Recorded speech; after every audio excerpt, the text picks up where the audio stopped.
इस वीडियो के अंतर्गत हम भाई दूज के व्यवहारिक पक्ष की चर्चा करेंगे। दीपावली के बाद शुक्ल पक्ष की द्वितीया तिथि को भाई दूज का त्यौहार मनाया जाता है। यह त्यौहार भाई बहन के प्रेम स्नेह को बढ़ाने वाला त्यौहार है।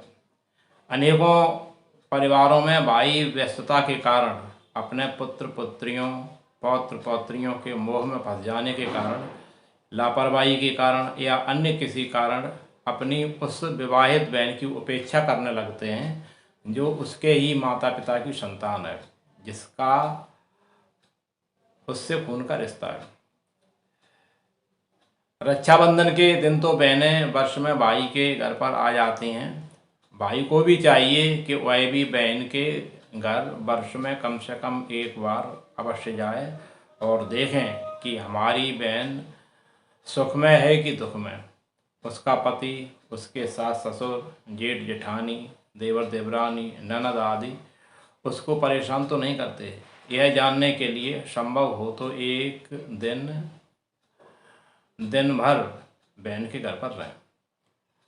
बहुत सी बेटियां ऐसी होती हैं कि वे ससुराल में कष्ट होने पर भी अपना दुख, अपना कष्ट अपने माता पिता या भाइयों को नहीं बताती। कुछ बेटियां माता पिता को तो बता देती हैं, पर माता पिता के न रहने पर अपने भाइयों को नहीं बताती। इसलिए भाई का यह कर्तव्य है कि वह जाए, देखे, यदि बहन को कोई कष्ट है, संकट है या उसे किसी वस्तु की आवश्यकता है तो उसकी संभव सहायता करे।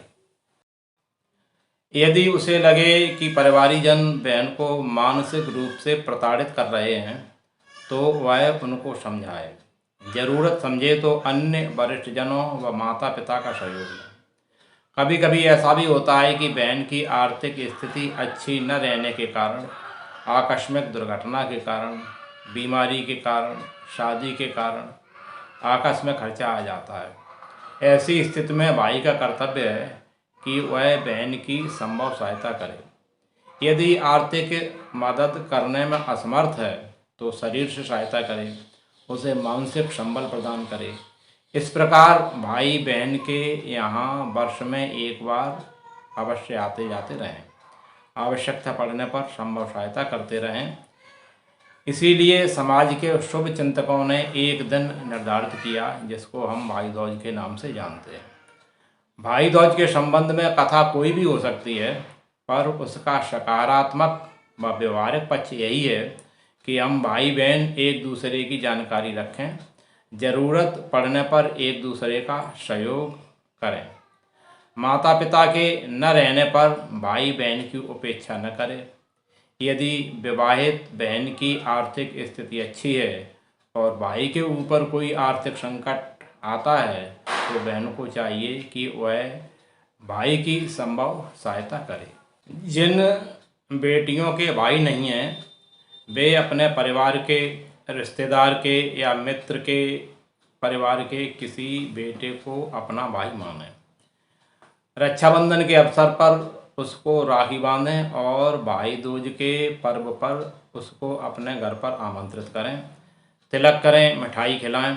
उस भाई के प्रति बहन का कर्तव्य निभाएं।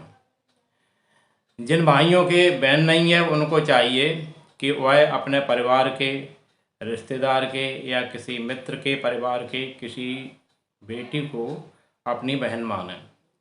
रक्षाबंधन के अवसर पर राखी बंधवाएं और भाई दूज के अवसर पर उसके घर जाकर भोजन करें और उस बहन के प्रति भाई का कर्तव्य निभाएं। भाई दूज का यह पर्व भाईचारे की भावना के प्रसार का पर्व भी है। समाज में रहने वाले सभी हम उम्र बेटे बेटियां एक दूसरे के प्रति भाई बहन का भाव रखें, गलत भावना न रखें। हमारे समाज में बहुत से गरीब परिवार ऐसे भी हैं जिनके घरों में दीपावली के अवसर पर मिठाइयाँ तो क्या, अच्छी तरह से भोजन भी उपलब्ध नहीं होता। हमको चाहिए कि हम उनको अपने सामर्थ्य के अनुसार खाद्य सामग्री या मिठाइयाँ बांटें। अधिकांश परिवारों में दीपावली के अवसर पर घरों में बहुत सी मिठाइयाँ बच जाती हैं। घर के सदस्य उन्हें नहीं खाते। वे खराब न हो जाएं, इसके लिए हमको चाहिए कि हम इस दिन या अगले दिन मिठाइयाँ लेकर गरीब परिवारों में जाएं और उन्हें मिठाइयाँ वितरित करें। यह पर्व नारी जागरण का पर्व भी है। बेटियां जागृत बने, अपने अधिकारों के प्रति जागरूक रहें और अपने कर्तव्यों का ईमानदारी पूर्वक निर्वाह करें। शिक्षित व जागरूक बेटियां अपने नारी वर्ग को जागृत करने, शिक्षित बनाने और ज़रूरतमंद महिलाओं की सहायता के लिए अपने संभव प्रयास करें। शिक्षित बहनों बेटियों के व्हाट्सएप ग्रुप बनाकर उनका मार्गदर्शन करें, ज्ञानवर्धन करें, पाक्षिक या मासिक बैठक आयोजित कर ज्ञान चर्चा करें।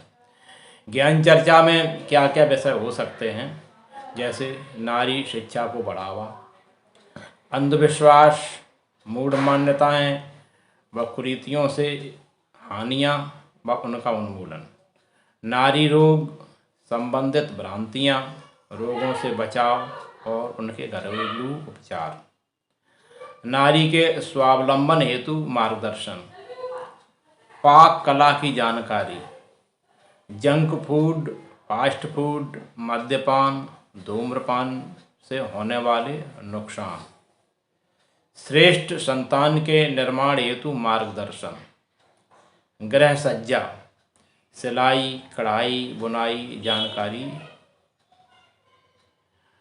स्वास्थ्य रक्षा से बचाव, महिला उत्थान व उनके हित के लिए सरकारी योजनाओं की जानकारी आदि विषयों पर चर्चा की जाए, जिससे कि मीटिंग में उपस्थित होने वाली समस्त बहनों को उसकी जानकारी मिले। आपके सुखी, दीर्घ और मंगलमय दीर्घ जीवन के लिए हमारी हार्दिक शुभकामनाएं।